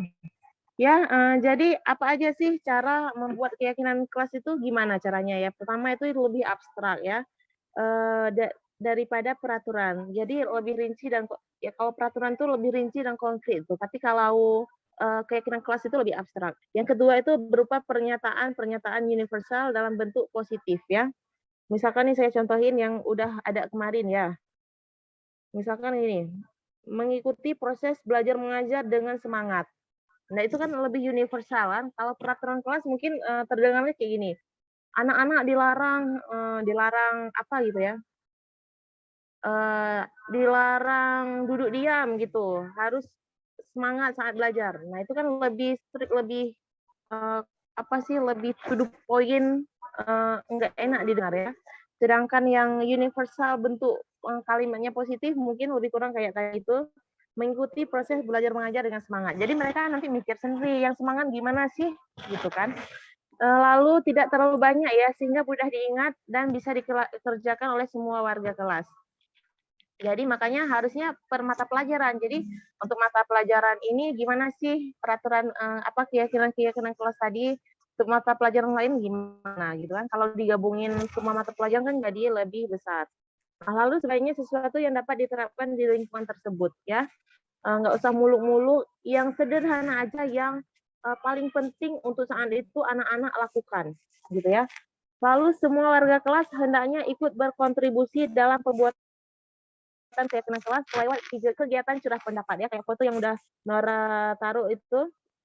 Jadi semua siswa kemarin tuh saya kasih kertas gitu kan, mereka tulis tuh keyakinan kelas apa yang akan mereka lakukan. Misalkan pertama terkait disiplinan, lalu terkait kerapian. Lalu nanti mereka saya suruh tempel di depan gitu, di depan tulis. Nanti kita bacakan sama-sama, kita simpulin yang mana yang bisa kita pakai untuk kebersamaan ya. Nah, selain itu ya, saat curah pendapat kemarin saya juga tanya tuh ke anak-anak, kekhawatiran kamu apa? Dan harapan kamu apa sih belajar bahasa Inggris? Nah, nanti semester depan pelajaran lain juga begitu ya. Tanyakan, misalkan kekhawatiran kamu apa sih belajar biologi? Harapan kamu apa belajar biologi? Itu bikin mereka mindfulness gitu, bikin mereka sadar. Oh, ini loh tujuan saya berada di kelas ini, belajar bahasa Inggris, belajar agama tujuannya ini, belajar biologi, olahraga dan segala macam. Tujuannya ini, mereka sendiri yang cari tahu kebutuhannya apa untuk pelajaran tersebut. Ya, jadi waktu di kekhawatiran tuh banyak tuh anak-anak yang nulis takut nggak bisa hadir penuh gitu kan. Nah, nanti kita bisa utarakan solusinya kenapa nggak bisa hadir penuh. Kalau ada halangan harus minta izin apa gitu. Jadi nggak perlu khawatir ya. Kita bisa meredam kekhawatiran yang selama ini mereka pendam. Harapannya juga gitu ya. Misalkan kayak di kelas literasi, pengen jadi penulis katanya gitu ya. Nah, harapannya itu kita tinggikan bahwa mereka bisa jadi penulis gitu. Yang penting rajin masuk kelas gitu kan. Atau pengen bisa bahasa Inggris, bisa mereka bahasa Inggris sebisa mereka, yang penting rajin gitu kan. Jadi ada kekhawatiran dan harapan yang kita validasi saat sekalian dengan curah pendapat untuk keyakinan kelas. Lalu yang terakhir adalah bersedia meninjau kembali keyakinan kelas dari waktu ke waktu. Jadi ya kayak oh ini kayaknya nggak bagus lagi diterapin gitu, harus ditingkatkan atau harus di apa gitu, kita harus rela di apa istilahnya direvisi ya keyakinan kelas kita sewaktu-waktu. Nah, jadi ini ya yang contoh yang keyakinan kelas yang udah saya buat kemarin ya, misalkan bertutur kata yang baik dengan teman dan guru, berlaku sopan dengan teman dan guru, karena kita adalah orang yang berpendidikan ya, menghormati guru, menyayangi teman gitu kan, dan segalanya udah masih saya tempel di kelas masing-masing ya, bisa Ibu baca ya. Oke. Ini yang terakhir ya, materi kita terakhir hampir selesai. Restitusi. Ada yang kenal Bu sama yang di layar kita ini? Kurang kenal Bu, karena dalam sekolah Bu.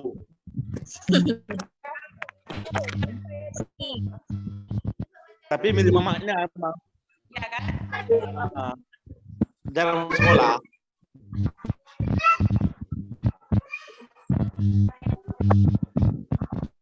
Ini Robert cas dulu. Iya. Anak kita di kelas 3. Nah, ini terkait restitusi, yaitu cara menghadapi anak-anak yang melakukan pelanggaran atau yang tidak menjalankan keyakinan kelas yang udah kita sepakati ya. Nah, sebelum masuk ke sini, misalkan ya, di rumah gitu ya, yang anaknya udah besar siapa ya? Bu Moli lah. Bu Moli, ada si kakak udah besar kan?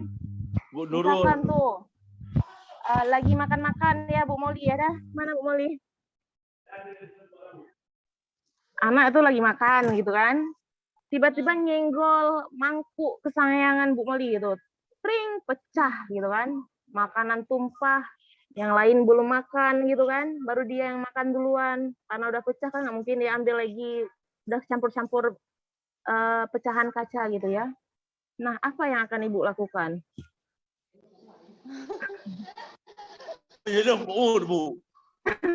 Posisinya gini ya, posisinya makanan itu bilang lah kita bikin kolak gitu ya, bubur mungkin ya.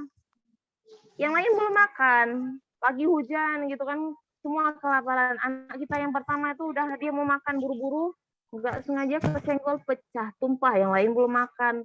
Ditambah lagi itu mangkuk kesayangan Ibu. Ibu bakal ngapain? Jujur. Kalau menurut saya Bu, kalau anak yang pertama tuh belum apa-apa udah ketakutan ya. Ibu bakal ngapain? Yang Ibu lakukan apa? Apa Tindakannya? Menjeluk udah deh. Kalau Pak Angga apa? Menjeluk udah deh. Kalau yang udah besar suruh beresin, makanya besok-besok jangan lagi kayak gitu. Bohong. Bohong. Enggak dimarahin. Enggak dimarahin. Enggak ya? Enggak bohong. Dimarahin. Dimarahin juga ya? Enggak dipukul. Refleks mungkin. Kan menyeluk ya udah deh guncang udah deh. Kalau saya dulu ya pernah ya itu waktu apa ya? Kata Bunda, awas pecahnya namanya bekah. Kayaknya gitu kan, dicukur dulu ketiak katanya istilahnya gitu ya. Oke. Lalu begitu juga ya dengan murid kita yang melakukan kesalahan ya. Apa yang akan kita lakukan ya? Marahkah atau cuman sekedar mepet gitu, merepet, atau kita biarin aja lah menang ke deh kan? Amin mungkin kan? Alah menang ke deh ciji sabi-sabi yang salah gitu kan? Atau kita cuekin biarin aja, atau kita meminta dia bertanggung jawab atas kesalahannya. Kalau Ya. menurut saya Bu, Ya. tergantung watak si anak itu Bu. Karena gini, Ya. dia berbeda karakter anak, berbeda cara menangani Bu. Iya benar. Ada tipe anak yang model harus kita tuntut dia baru dia mau melakukan perbaikan. Ada seorang anak yang dengan kita diam, dia itu merasa kesalahan dia. Iya. Jadi sistem yang kita gunakan ini apakah itu tergantung dari watak pemikiran si anak. Jadi tidak semua harus sama kita gunakan. Iya benar. Karena yang kita gunakan sistem komando kalau di olahraga, sistem berugu. Nah, jadi tergantung watak si anak. Guru ini harus mampu membaca watak. Iya benar sekali ya. Kita belajar psikologi untuk membaca karakter dari siswa itu. Nah, itu aja Ya, Bu. benar sekali ya. Jadi ya soal watak itu udah benar banget ya kata Pak Angga ya. Setiap watak anak itu kan beda-beda ya. Ada 4 watak besar yang ada pada semua manusia gitu ya, termasuk kita anak-anak atau kita ya. Yang pertama itu koleris ya. Biasanya anak koleris ini itu anaknya itu suka ya kayak Bulan lah, misalnya kayak Bulan ya, suka perintah-perintah gimana-gimana dia mau terdepan gitu ya. Nah, kalau kita nggak bisa hadapin anak koleris ini, kita pun terbawa emosi, biasanya jatuhnya berantem sama anak koleris ini ya. Bentar-bentar bisa-bisa kita teriak-teriak kalau kita nggak bisa menghadapi anak koleris. Lalu ada yang namanya anak sanguinis. Anak sanguinis ini hobinya loncat-loncat ya. Loncat-loncat, main-main gitu kan. Di kelas dia nggak bisa duduk diam, itu di kelas kita tuh dia nggak keluar masuk, itu biasanya anak sanguinis. Kenapa dia bisa keluar masuk? Karena pelajarannya membosankan, bikin dia nggak bersemangat gitu, dia nggak bisa berekspresi, cuman duduk aja gitu kan, dia bosan gitu kan. Itu anak sanguinis ya. Kalau anak koleris sama sanguinis ini bergabung ya, ada watak asli sama watak bawaan sama watak kombinasi itu. Kayak Bulan dia koleris sama sanguinis bergabung, ya tambah parah lagi kelihatannya ya. Udah nggak bisa diatur, hobinya keluar masuk, loncat-loncat gitu kan, pusing gurunya nanti ya, gitu. Lalu ada yang namanya anak plekmatis. Anak plekmatis ini kelihatan diem aja kan. Disuruh maju, nggak mau maju, diem aja. Padahal dia bisa. Kita tahu, oh dia bisa gitu ya. Siapa tuh ada anak-anak kita, dia bisa. Tapi kalau belum ditunjuk, dia nggak mau gitu kan. Kalau belum dipanggil nama, dia nggak mau maju sendiri gitu. Itu anak plekmatis ya. Sama terakhir anak melankolis. Anak melankolis juga gitu ya. Banyak diem. Kalau praktik-praktik dia nggak berani. Dia lebih senang menulis, dia lebih senang jawab-jawab soal kayak esai gitu daripada praktik-praktik maju-maju ke depan. Nah, memang kita harus mengarahkan siswa sesuai dengan watak mereka ya. Tapi tidak bisa dipungkiri enggak selamanya. Apalagi nih ya, misalkan anak plekmatis tadi yang nggak berani maju ke depan. Enggak boleh selamanya kita membiarkan mereka untuk tidak berani sendiri. Tiap hari kita yang tuntut nggak boleh juga kayak gitu kan, karena permintaan zaman sekarang itu kan orang yang berani, nanti dia tertinggal gitu kan. Gitu juga sama anak koleris. Kita harus kuat dari anak koleris, tapi nggak selamanya kita pakai cara-cara membentak, cara-cara yang cara-cara yang membujuk gitu ya. Karena besok ketika kita nggak bujuk, dia melanggih lagi gitu kan. Dia masih dia jadi tambah membangkang gitu karena nggak dibujuk tadi ya. Makanya di sini ya kayak posisi kontrol tadi kita sedang diarahkan sebagai manajer ya. Manajer itu gimana? Bisa melihat gimana watak setiap anak, bisa memposisikan diri melebur lah begitu bersama si anak. Oh, ketemu si Rizky ini gimana gitu kan? Ketemu si Taufik, ketemu si Ayu Mulia, si Salsa gimana ya? Itulah posisi manajer yang akan kita pelajari gitu ya. Nah, oke, jadi saya setuju ya sama Pak Angga, harus sesuai watak anak. Itu PR kita guru ya, harus belajar psikologi pendidikan lagi begitu ya. Nah, oke, kita masuk ke restitusi ya. Nah, restitusi ini adalah proses menciptakan kondisi bagi murid untuk memperbaiki kesalahan mereka, sehingga mereka bisa kembali pada kelompok mereka dengan karakter yang lebih kuat. Ya, jadi melalui restitusi ini, ketika murid melakukan kesalahan, guru itu mengajak mereka berpikir tentang benar nggak sih, salah atau tidak sih tindakan tersebut yang mereka lakukan. Dan apa yang harus mereka lakukan setelahnya. Itu yang guru lakukan tujuan melakukan restitusi. Mungkin belakangan ini kan Ibu suka lihat ya, saya itu manggil siswa melanggar ya. Kemarin melanggar, hari ini saya panggil. Ada yang melanggar tadi langsung saya panggil tuh di meja saya sering kan saya panggil, saya videoin gitu kan. Itu saya sedang melakukan restitusi ke anak-anak gitu ya. Jadi hakikatnya ketika kita atau anak kita belajar itu saat kita melakukan kesalahan ya, murid perlu bertanggung jawab atas tindakan yang mereka lakukan, kayak gitu ya. Hakikatnya itu sebenarnya yang paling banyak belajar sekolah ini siapa? Yaitu murid-murid yang melakukan pelanggaran ya. hari ini nggak sekolah, besok cabut, besok nggak ngerjain tugas. Kalau kita bisa melakukan restitusi, artinya mereka bisa belajar lebih banyak dari murid-murid yang rajin tadi ini ya. Karena pada hakikatnya saat kita melakukan kesalahan, disitulah kita sedang belajar ya, begitu ya. Nah, jadi jika kita marah ini ke anak-anak yang melanggar tadi ini, kemungkinan besar kesempatan belajar mereka jadi hilang ya. Kita marah-marahin, biasanya dia nggak mau sekolah lagi. Nah, kesempatan belajar mereka kan jadi hilang ya. Nah, oke. Saat nah ini ada beberapa hal ya, cara melakukan restitusi yang benar. Mohon disimak ya Bapak Ibu, karena untuk ke depan setiap guru SMA global akan mempraktekkan restitusi pada kelas masing-masing kayak gitu ya. Yang pertama adalah saat melakukan restitusi, guru tidak mengarahkan untuk menebus kesalahan, bayar denda atau sekedar minta maaf ya. Atau misalkan sekedar minta maaf, ya udah habis minta maaf kan muridnya udah selesai, dia nggak perlu lagi kayak melakukan apa lagi gitu, memperbaiki kesalahannya. Karena merasa udah selesai dengan minta maaf. Bayar denda juga gitu kan, ingat nggak dulu? Kita kan dulu pernah tuh terapkan bayar denda ke siswa yang tidak hadir ke sekolah kan, alpas sekian bawa apa misalkan sapu, denda sapu, alpas sekian denda penghapus ya, spidol segala macam kan pernah tuh ya. Nah, kalau bayar denda gitu juga ya. Misalkan nih setelah bayar denda mereka merasa udah selesai gitu. Kan kesalahan saya udah terampuni dengan denda yang dibayar tadi.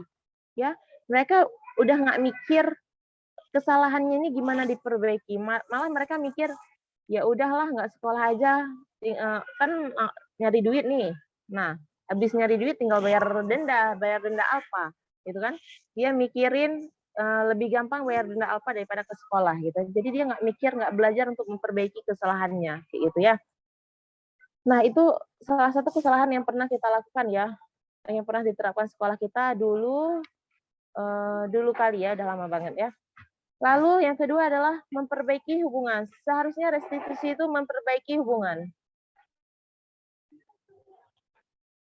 Ya, restitusi adalah proses refleksi dan pemulihan ya Bapak Ibu ya. Jika kita menghukum, yang ada bisa terjadi permusuhan dengan antara kita sama murid kita ya, antara anak sama kita gitu ya. Sedangkan restitusi harusnya memperbaiki hubungan ya. Contohnya ya, misalkan kemarin saat saya restitusi si Dani itu dia cerita kan dipukul ayahnya sampai pecah HP-HP-nya gitu ya, karena dia nggak pulang-pulang, pagi-pagi sore baru pulang, dia cari uang gitu kan. Akhirnya apa? Akhirnya dia sekarang merasa marah sekali ke ayahnya. Padahal tujuan ayahnya bagus kan, dia nggak usah cari uang dulu, dia fokus belajar aja, fokus di rumah aja, bantu-bantu, nggak perlu cari uang dulu. Tapi si Dani ini, dia kan Muhammad Dani yang kelas 1 ini, dia pengen cari uang gitu ya, untuk belikan sesuatu ke orang tuanya gitu ya. Padahal kan niatnya juga mulia gitu kan. Tapi karena ayahnya enggak melakukan restitusi, enggak bicara baik-baik, pulang-pulang dia langsung dihajar gitu sampai HP pecah, ya. Sehingga apa? Niat dia yang mulia tadi itu jadi salah gitu kan, menjadi salah. Itu orang ini kemana? Tapi pulang. Orang tuh nggak tahu ya. Kayak gitu ya. Makanya perlu harusnya restitusi itu memperbaiki hubungan. Yang ketiga adalah restitusi itu adalah tawaran ya, bukan paksaan ya. Karena ini tawaran, kita nggak bisa menekan siswa kita ya. Jadinya mereka nggak nyaman lagi berdiskusi ya. Bahkan hampir semua siswa yang sudah saya restitusi jadi curhat gitu ya. Dengan tanpa sadar diri jadi curhat dengan jujur alasan-alasan mereka melanggar begitu ya. Lalu nomor 4 restitusi ini untuk menuntun untuk melihat ke dalam diri ya. Jadi proses restitusi ini kita lakukan karena adanya ketidakwarasan antara tindakan murid dengan keyakinan kelas. Mau kemana? Terus? Oh. Orang ini udah pulang. Tadi saya lihat. Oke, lalu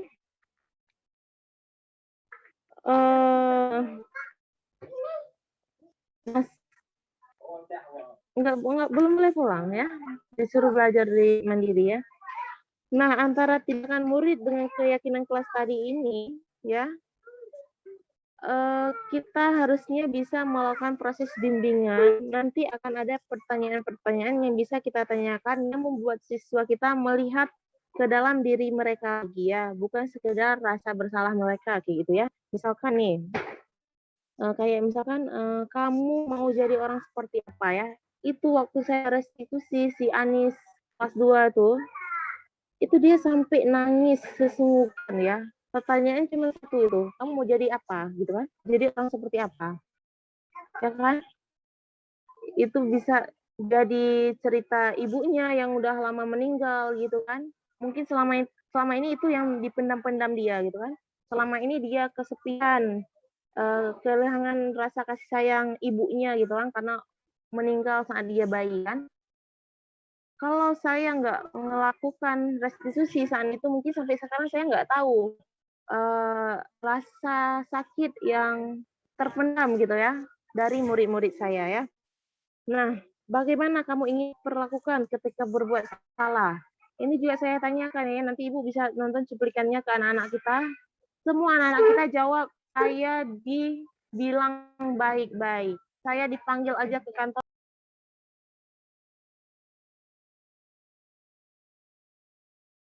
baik-baik, jangan dimarahin depan orang, jangan dimarahin depan kelas. Itu semua jawaban anak-anak. Jadi selama ini saat kita marahin mereka depan kelas gitu, depan teman-temannya, mereka merasa harga dirinya hancur, harga dirinya sedang diinjak-injak oleh guru. Jadi wajar dong, mereka marah sama kita, gurunya, ya. Namun saat kita mengajak mereka restitusi, mereka ini akan jujur ke kita karena mereka sudah melihat ke dalam diri mereka sendiri ya. Lalu nomor 5 ini, restitusi mencari kebutuhan dasar yang mendasari tindakan ya. Kayak tadi itu, ada anak-anak yang dipaksa, banyak beban, akhirnya kebutuhan dasar kebebasan mereka itu terkekang gitu kan. Dan lain sebagainya, udah pernah saya jelasin tadi. Jadi dengan restitusi kita jadi tahu kebutuhan dasar siswanya apa gitu ya. Apa sih yang nggak terpenuhi? Oh ternyata dia nggak dihargai di rumah oleh ibunya gitu. Oh ternyata di rumah dia selalu dibanding-bandingkan sama kakaknya begitu. Oh ternyata di rumah dia selalu dibully sama keluarganya. Ya pantas dia melanggar, pantas dia memberontak, membangkang begitu ya. Dengan melakukan restitusi kita tahu kebutuhan dasar mereka yang tidak terpenuhi. Luka-luka mereka di rumah mereka kita jadi tahu apa saja gitu ya yang mereka rasakan sehingga mereka memilih melanggar aturan sekolah gitu ya, soal di sekolah. Jadi yang kita tahu dengan melakukan restitusi. Terus restitusi itu fokus pada karakter ya, bukan tindakan ya. Jadi saat kita melakukan restitusi itu bukan kesalahan mereka yang mau kita repetin terus enggak ya, tapi tindakan setelah mereka melakukan kesalahan itu apa? Tindakan mereka setelah melanggar itu apa yang bisa mereka lakukan, itu yang fokus kita ya, bukan kepada pelanggarannya aja begitu ya. Nomor 7, restitusi itu menguatkan ya. Seharusnya restitusi itu menguatkan ya. Jadi dengan restitusi murid lebih kuat berkarakter karena mereka belajar memperbaiki kesalahan ya. Kalau cuma sekedar dimarahin, disedih-sedihkan kayak tadi, ya udah mereka cuma mengikuti alur kita gitu. Tapi kalau kita lakukan restitusi, mereka menjadi karakternya lebih kuat karena mereka belajar memperbaiki kesalahan. Lalu restitusi ini fokus pada solusi ya. Jadi saat kita melakukan restitusi itu kita perlu fokus pada solusi yang kita hadirkan kepada mereka. Dan yang terakhir adalah restitusi ini mengembalikan murid yang berbuat salah pada kelompoknya ya. Sehingga murid ini dapat mengembalikan sehingga kita dapat mengembalikan murid pada kelompoknya ya. Misalkan nih kenakalan remaja ya. Bisa jadi lebih parah, jauh dari kelompoknya, seperti jauh dari keluarga atau dari.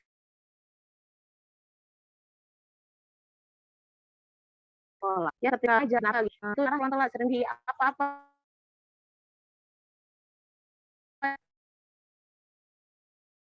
ke kelompoknya ya begitu.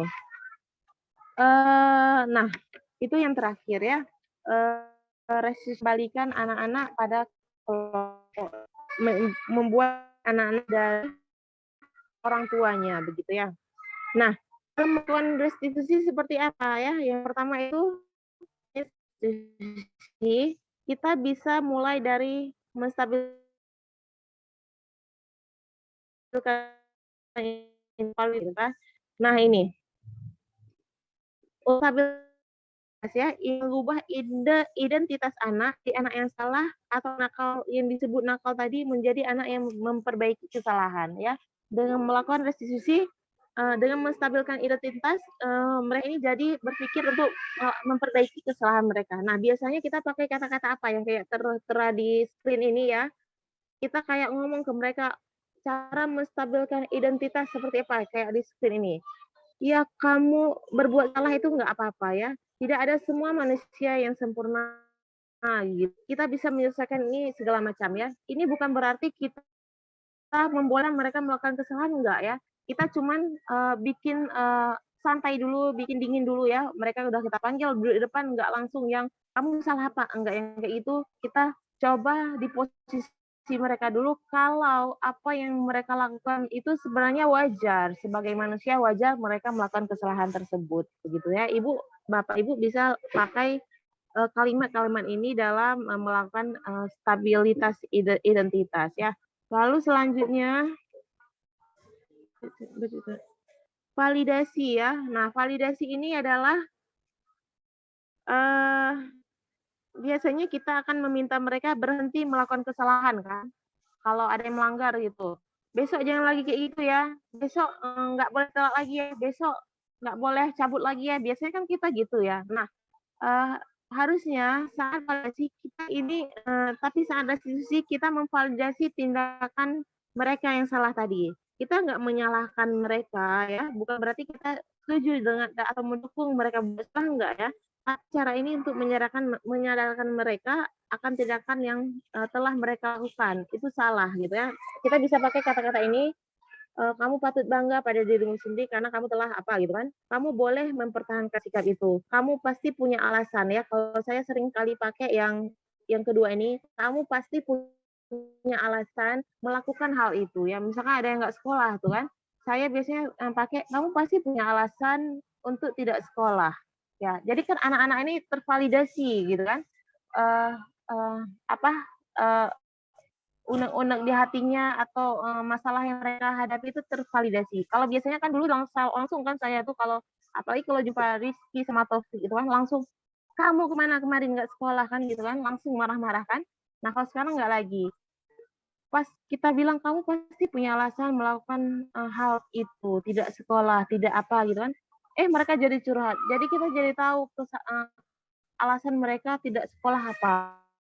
Ya, yang ternyata rata-rata memang alasannya itu karena masalah di rumah mereka gitu ya. Jadi kan memang sinkron ya, apa yang terjadi di rumah sama sekolah itu harusnya terpadu baik gitu kan.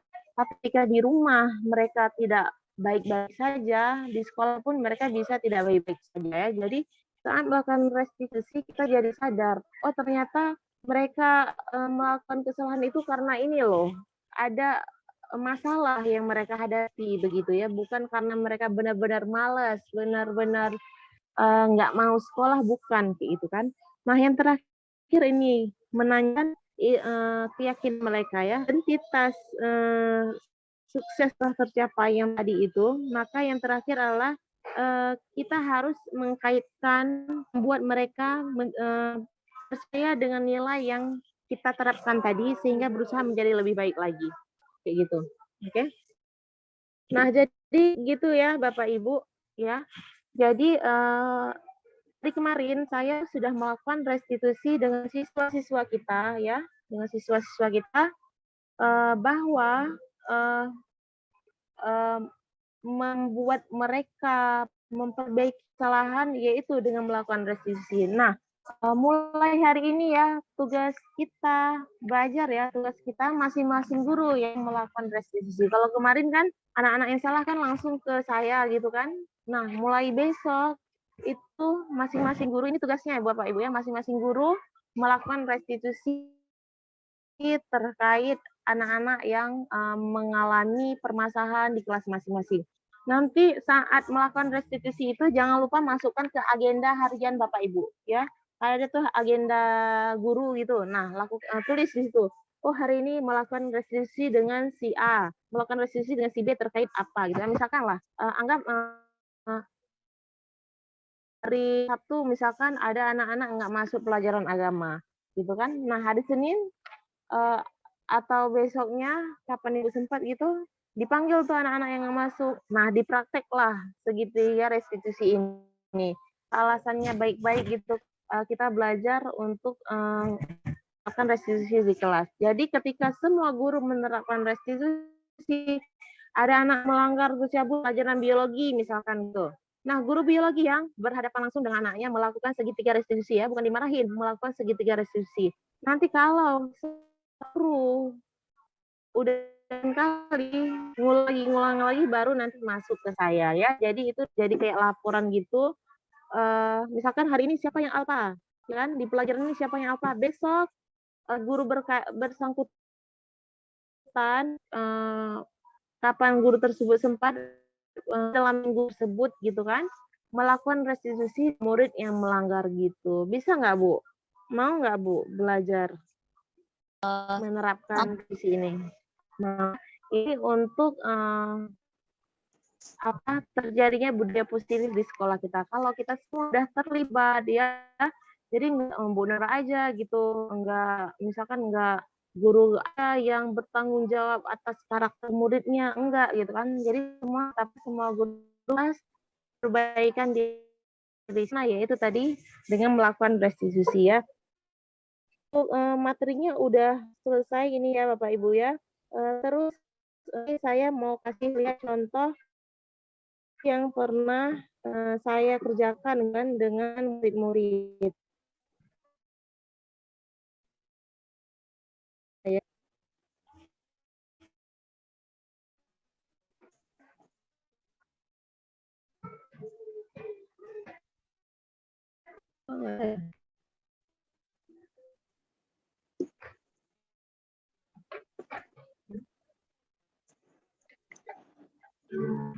Ini ya.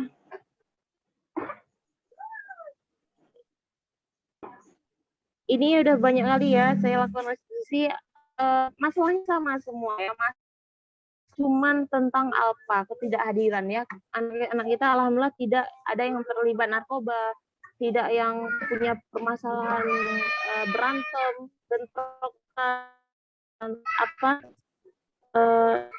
rata-rata memang masalahnya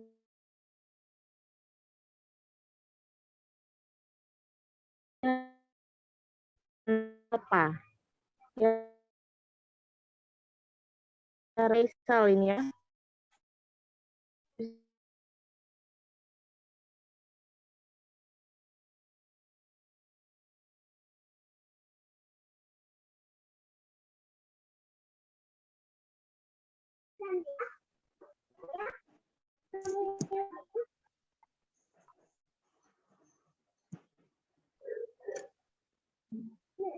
Kan, jadi misalnya ini kan ya saya tanya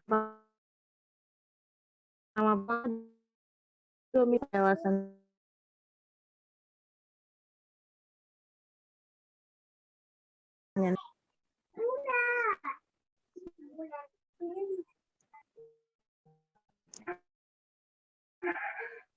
nah kata dia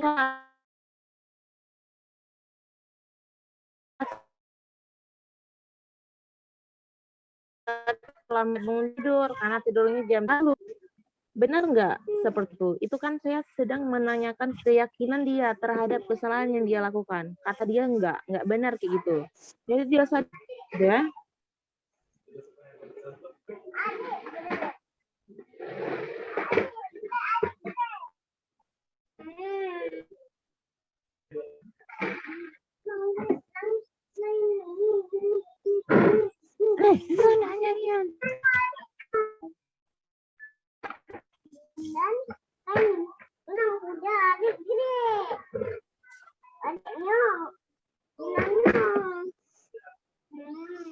Nah, terus saya bilang, nggak apa sih, nggak boleh, boleh begadang. Tapi jangan saat Wanda. Ya, Rumanto. Bu Sakria, tapi jangan saat jadwal sekolah, ya kan? Nah, kalau saat jadwal sekolah, terganggulah sekolahnya. Itu juga ya, sama yang lainnya.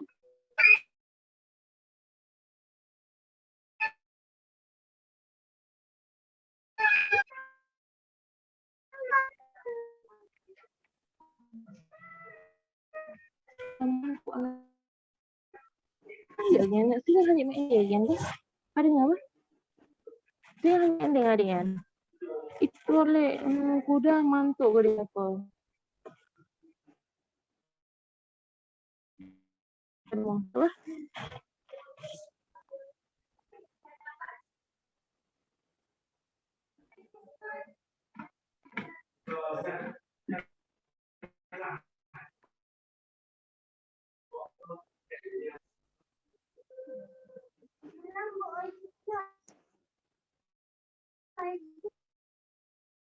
Ini ada namanya validasi. Saya tanya ke dia keyakinan ke apa? Nah, dia sebut tuh keyakinan kelas kan. Bilang ke dia sekolah yang penting ada info gitu ya. Jadi menstabilkan identitas dia, kesalahan dia gitu ya. Jadi ya ada 2 orang lagi nih.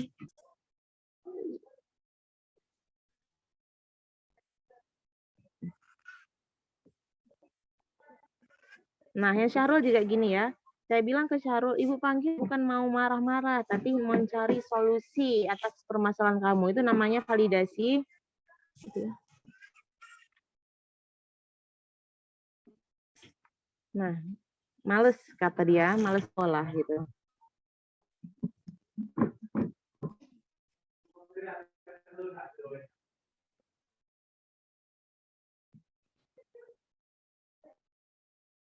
Nah, rata-rata semua anak laki-laki itu masalahnya dengan bangun telat karena mereka begadang, ya main game lah, nongkrong atau segala macam. Nah, saya bilang nggak apa-apa malas ya, wajar. Itu kan kita manusia, jadi wajar sekali malas kan. Itu namanya menstabilkan identitas begitu ya Bapak Ibu.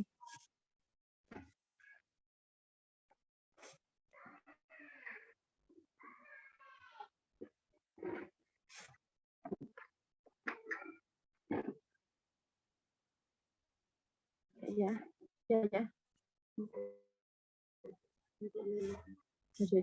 Daniel lagi.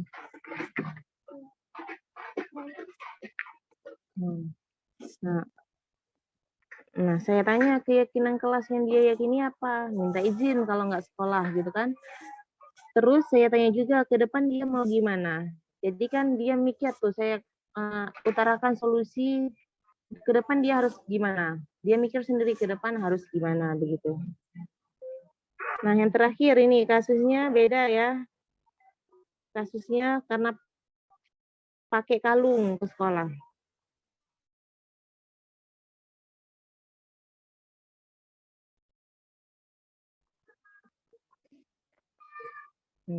Saya bilang ke dia nggak apa-apa pakai kalung, itu namanya stabilkan identitas. Kalau dulu mana ada saya kayak gitu kan, langsung saya suruh buka, saya sita gitu kalungnya kan atau cincinnya. Nah sekarang setelah saya belajar dari sisi, saya nggak arogan lagi gitu ya. Saya panggil dia, saya tanya sendiri ke dia benar apa enggak sih tindakan kayak gitu.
Yang kelima juga sama Bu ya, saya melakukan validasi, menanyakan keyakinan, sama menstabilkan. Nah, ini umpan balik dari anak-anak ya. Kita Kurang jelas, Bu.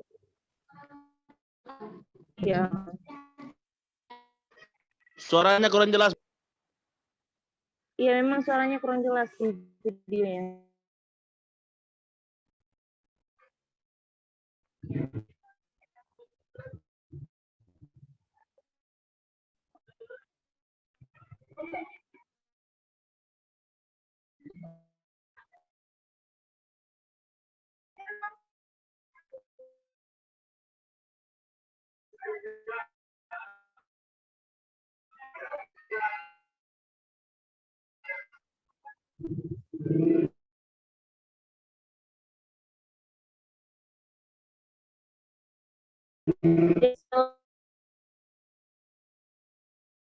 Melakukan restitusi itu umpan balik ke depan kelas, begitu ya Bapak Ibu ya.